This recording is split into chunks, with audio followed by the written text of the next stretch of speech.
안녕하세요. 12월 5일 월요일 아침입니다. 말씀과 함께 새롭게 오는 소망의 아침을 시작하겠습니다. 존 오트버그는 주님이 찾으시는 자는 준비된 사람이 아니라 순종하는 사람이다 라고 이야기합니다. 누가복음 1장 26절로 38절까지 말씀을 본문으로 하여 구속사를 성취하는 온전한 순종이라고 하는 주제로 함께 은혜를 나누기를 원합니다. 천사 가브리엘이 다윗의 자손 요셉과 약혼한 마리아에게 찾아갑니다. 그리고 그는 마리아가 잉태에 아들을 낳을 것이니 그 이름을 예수라라고 전합니다. 성령으로 잉태되어 태어날 그 아기는 지극히 높으신 하나님의 아들이라 불릴 것입니다. 마리아는 말씀대로 자신에게 이루어지기를 원합니다. 동정녀 마리아는 성령을 통해 메시아를 잉태하여 출산하게 된다는 예고를 받았습니다. 마리아의 잉태는 연로한 사라나 엘리사벳의 잉태와 비교할 수 없는 새로운 기적이었습니다. 예수님은 이삭 세례 요한과 달리 동정녀에게서 성령을 통해 탄생하셨습니다. 따라서 하나님의 아들이라는 호칭에는 메시아라는 의미와 함께 신적 인물이라는 의미가 내포되어 있습니다.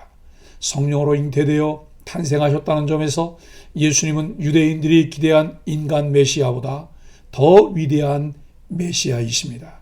마리아는 동정녀인 자신이 잉태하는 일을 이해하기 어려웠을 것이고 위험을 감수하기는 더더욱 쉽지 않았을 것입니다. 그러나 하나님의 전능하심을 믿었기에 이러한 어려움을 넘어설 수 있었습니다.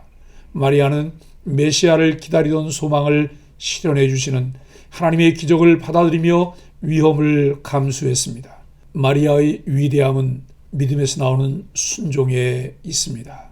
동정녀 탄생이 가능하다는 것을 믿더라도 하나님의 계획에 순종하려면 오해와 순환을 각오해야 합니다. 전능하신 하나님을 믿는 믿음은 순환을 각오하는 순종을 내포할 때 열매를 맺습니다. 우리는 동정녀 마리아가 성령으로 잉태하여 낳은 하나님의 아들 예수님을 신적 존재라고 믿습니다. 창세기 1장 1절에 태초에 하나님이 천지를 창조하시니라라는 말씀이 의미하는 것이 무엇인지를 알고 믿으면 모든 것을 믿을 수 있습니다. 천지를 창조하신 전능하신 하나님을 믿으면 동정녀 탄생 또한 믿을 수 있습니다. 이러한 믿음은 신적 메시아이신 예수님이 주신 가르침에 순종할 때에 빛이 납니다. 마리아의 경우에는 믿음이 곧바로 순종으로 연결되었지만 믿음과 순종이 서로 분리된 것이라고 오해하는 현대인들은 믿기는 하는데 순종하지 않는 잘못에 빠지기도 합니다. 이처럼 순종 없는 믿음은 참된 믿음이라 할 수 없습니다. 복음은 우리에게 믿음을 요구합니다. 죄인을 구원하는 복음의 역사는 전능하신 하나님을 신뢰하는 믿음 안에서만 가능합니다. 26절로 33절은 상황을 뛰어넘는 순종을 말씀합니다. 하나님의 아들이 인간의 몸을 입고 구원자로 이 땅에 오시는 일은 상식적으로 불가능하지만 하나님은 분명히 그 일을 이루셨습니다.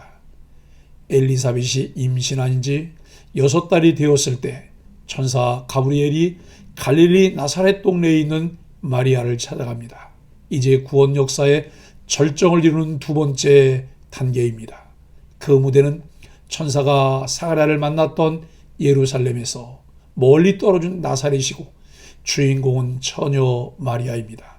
마리아는 동정녀로서 법적으로는 결혼한 상태로 간주하지만 남자와 함께 살거나 동침하지 않은 약혼 관계에 있습니다.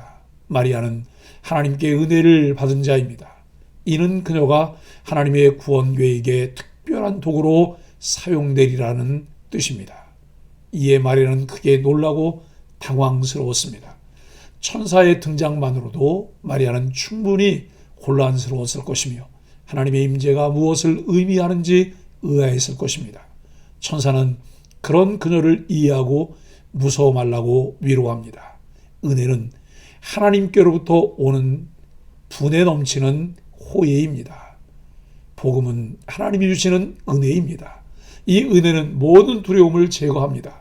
그런데 그 은혜는 그녀가 아들을 낳을 것이며 그 이름이 예수라는 내용입니다.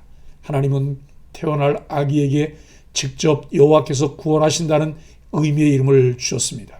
또한 그 아기가 하나님의 아들이라는 칭호와 다윗의 왕위를 이어받아 모든 이스라엘을 영원히 통치하는 나라를 이룰 것이라고 전합니다. 아기로 태어날 예수님에 대해 천사는 5가지 예언을 선포합니다. 첫째, 예수님은 큰 자가 될 것입니다. 둘째, 지극히 높은 이의 아들이라 불릴 것입니다. 셋째, 주 하나님이 다윗의 왕위를 그에게 주실 것입니다. 넷째, 그는 영원히 왕으로 다스리실 것입니다. 다섯째, 그가 다스리는 나라는 영원할 것입니다. 하나님은 이 땅에 예수 그리스도를 통해 그 나라를 이루시는 전능하신 주권자입니다. 우리에게 오신 예수 그리스도는 세상의 다른 누구와도 비교할 수 없이 크신 분입니다. 복음을 믿는다는 것은 바로 그 나라의 능력과 통치를 받아들이는 것입니다. 우리는 복음을 통해 죄와 죽음에서 벗어나 자유와 생명을 누리는 하나님의 나라로 들어갑니다. 34절로 38절은 이성을 뛰어넘는 순종을 말씀합니다. 마리아는 혼란 가운데 빠졌고 의문을 가졌습니다. 그녀는 천사에게 그런 복된 사건들을 방해하는 가장 큰 장애가 바로 자신이 처녀라는 사실임을 말합니다. 그러나 하나님의 사자는 성령의 기적을 이룰 것이라 말합니다. 사람은 할 수 없으나 하나님은 다 하실 수 있습니다. 우리는 인간의 연약함 때문에 낙심하지 말고 복음에 나타난 하나님의 능력을 온전히 신뢰해야 합니다. 천사는 마리아의 잉태가 하나님의 유일한 기적이 아니라는 사실을 일러줍니다. 수태하지 못하리라 여겨진 엘리사벳이 곧 아들을 낳고 기뻐할 것입니다. 하나님은 마리아를 위해 믿음의 친구를 붙여주십니다. 엘리사벳의 임신은 하나님이 놀랍고 신비로운 방식으로 역사하고 계심을 입증하는 사건입니다. 하나님은 그때나 지금이나 불가능한 일을 능히 행하십니다. 하나님은 불가능해 보이는 상황에서 우리에게 당신의 전능하심을 신뢰하라고 요구하십니다. 우리는 겸손히 하나님의 뜻이 이루어지기를 바라고 하나님을 섬기고 순종해야 합니다. 마리아가 혼란스러워한 것은 당연한 반응입니다. 그러나 하나님은 그녀에게 특별한 은혜를 주셨고 그녀가 당신을 신뢰하며 순종하게 하셨습니다. 마리아의 곁에는 기적적인 증인인 엘리사벳도 있었습니다. 복음에 나타난 하나님의 은혜와 능력을 신뢰하는 모든 사람들을 통해 생명을 구원하시는 하나님의 역사가 나타납니다. 하나님 아버지의 말씀을 믿고 순종하며 따르는 사람들이 하나님 아버지의 뜻을 이루는 사람들입니다. 사랑하는 소망의 가족 여러분, 진정한 순종은 자신을 온전히 종으로 인정하는 데서 시작됩니다. 마리아는 그 어려운 결정을 해야 하는 상황에서도 스스로 주의 여종이라고 고백합니다. 가브리엘 천사를 통해 주신 하나님 말씀은 보통 사람으로서는 수용하기 힘든 내용이었습니다. 그러나 마리아는 비난과 수치를 무릅쓰고 하나님이 이루고자 하시는 일을 기꺼이 받아들입니다. 그녀는 실로 주의 여종이라 할 만합니다. 순전한 마음으로 하나님 말씀을 받을 준비가 된 자가 주의 종이라 불릴 자격이 있습니다. 하나님께서는 원대한 구원 계획을 위해 연약한 여인을 사용하셨습니다. 하나님께서는 하나님의 일을 위해 자신을 온전히 드리며 순종하는 사람들을 통해 하나님의 역사를 이루십니다.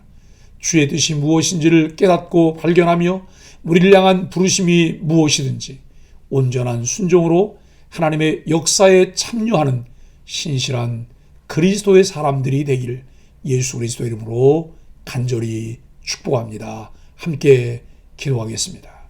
하나님, 하나님의 일을 감당하기에 너무나 부족한 자에게 놀라운 은혜를 주셔서 그 일에 동참하도록 부르시니 감사합니다. 오늘도 우리의 삶에 이루길 원하시는 하나님의 뜻을 외면하지 않고 그 일이 감당하기 어려운 일이라도 말씀의 능력을 붙들며 온전한 순종을 결단하게 하여 주옵소서. 예수님의 이름으로 간절히 기도합니다. 아멘.